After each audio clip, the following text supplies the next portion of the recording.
Intermittent fasting is a great way to shed excess weight and take your health to the next level. However, dealing with hunger during intermittent fasting is a major issue for most people, as many have problems with the scheduled starving core practice in intermittent fasting.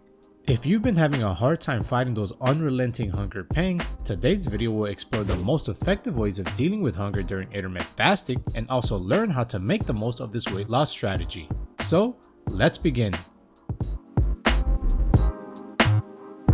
The whole idea of intermittent fasting revolves around eating during a specific window. This could be having an 8-hour window to eat and fasting for the remaining 16 hours during the day. It could also be alternate day fasting or some other popular intermittent fasting program. To deal with the inevitable hunger signal brought on by this eating pattern, there are several things you can do. Number 1. Avoid the triggers. The sight, smell, and taste of food are enough to bring out the gluten in you when fasting. Studies have shown that these triggers increase hydrochloric acid and gastrin secretions in the stomach, which make you want to eat anything you see around you. Even the thought of food alone could ruin your plans. Not entirely our fault. We humans are just wired that way. So, to avoid these triggers, you have to make a conscious effort. If there's some snack on the table or couch, take it out of sight. Instead of going to the grocery store, you can start ordering stuff online. If you are used to eating at a particular time in some place, avoid going to that cafe or restaurant. Most importantly, get out of the kitchen. It's one of the biggest temptations.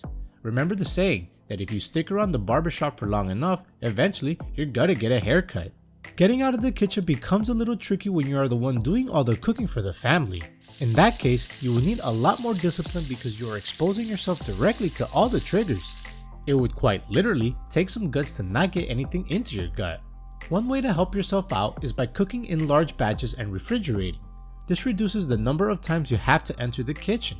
Also, you could get your friends to join the bandwagon if you think it would benefit them. Whatever works for you, really. Unhealthy foods are another trigger that most people don't know of. Consuming food with empty calories like processed carbs, carbonated drinks, pasta, and so on gives you instant gratification, quite alright, but then you discover that you are beginning to feel those hunger pangs earlier than expected. Consider replacing these unhealthy meals with natural foods like green leafy veggies, avocados, fruits and nuts, potatoes, unprocessed carbohydrates, healthy fats and oils, and enough protein.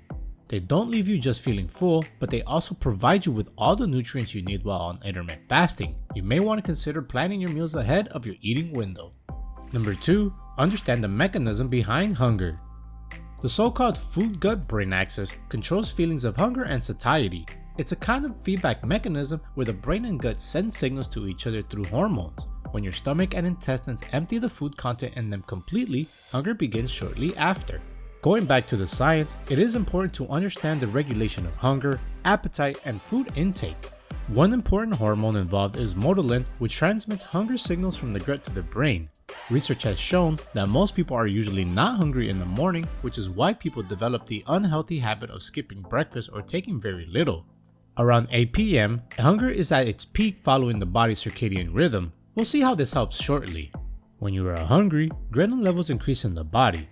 Growth hormone secretion and appetite increase follows, which leads to eventual weight gain when you accommodate those hunger pangs. The thing about hunger is that it comes in a wave-like fashion. Once you withstand a wave, you might find out that you are no longer as hungry as before until the next wave comes again. You are not going to die from hunger, and you are likely not going to pass out either. When we eat, enzymes break down the food into simple sugars, which provide the energy we need for daily activities. If we do not use these sugars or we consume food in excess, our fat cells store up the remainder and we get fatter. The hormone insulin is responsible for this process.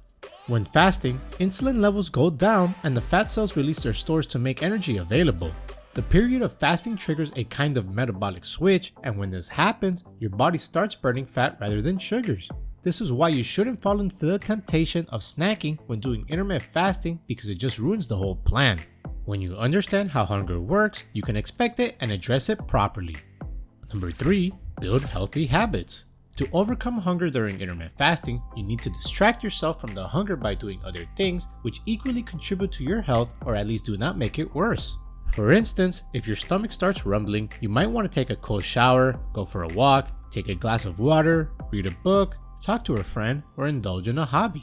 Just as playing FIFA or watching your favorite TV episode, time passes before you know it. Building healthy habits comes by training or conditioning your body to function optimally under certain circumstances. For instance, instead of eating in the car, in front of the TV, just anywhere, why not eat at the table alone?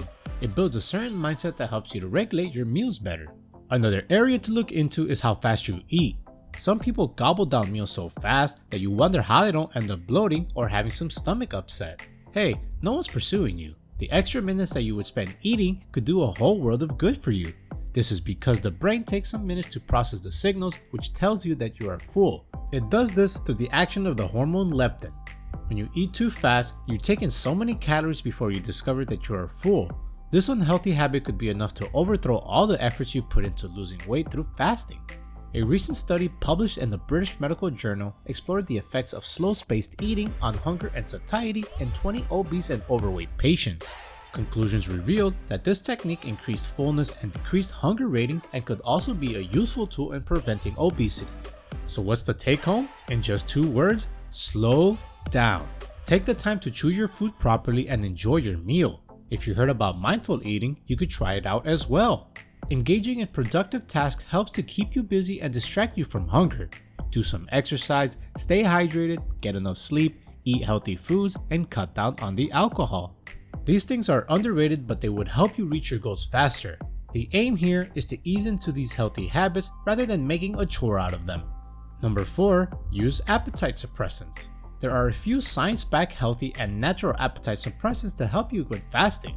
One example is green tea extract. It looks like green tea does 1,000 things in the body, and it's only fair to wonder how it helps you with fasting. Studies show that its caffeine and catechin content causes increased satiety, reduced appetite, and less energy consumption in the next meal. Another example is cayenne pepper. If you are not used to spicy foods, this pepper might be a good one for you to try out. And one of the best known fibers out there is known as glucomannan. Due to its ability to absorb large amounts of water, it has a bulking effect that leaves you feeling full. Other appetite suppressants include dark chocolate, ginger, fenugreek, and coffee are things that you could incorporate into your eating timetable to help you fight hunger. And lastly, number 5, develop a reward system. Most of the battles against hunger occur in the mind, and what you tell yourself determines whether you give in to your cravings or not. Enough of the pep talk. As part of training your brain to understand the dynamics of hunger, it is important to develop a reward system when successful. Now, we certainly don't mean eating up 3 boxes of pizza after fasting. You could buy yourself a small gift item or do something you always wanted to do. It doesn't have to be big, something little would do. The idea behind the reward system is that it brings a sense of fulfillment. Imagine how you would feel being 10 pounds lighter. Come on, we've got to celebrate those small wins before the big ones come. All in all, the key to dealing with hunger during intermittent fasting is to anticipate it, identify the triggers, and build healthy habits around it, which requires some lifestyle modification. And while it might seem difficult and even elaborate at first, it eventually becomes a routine.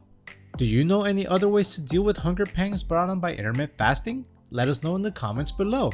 And if you enjoyed today's content, make sure to like, subscribe, and click the notification bell so you don't miss any of our latest content. Until next time.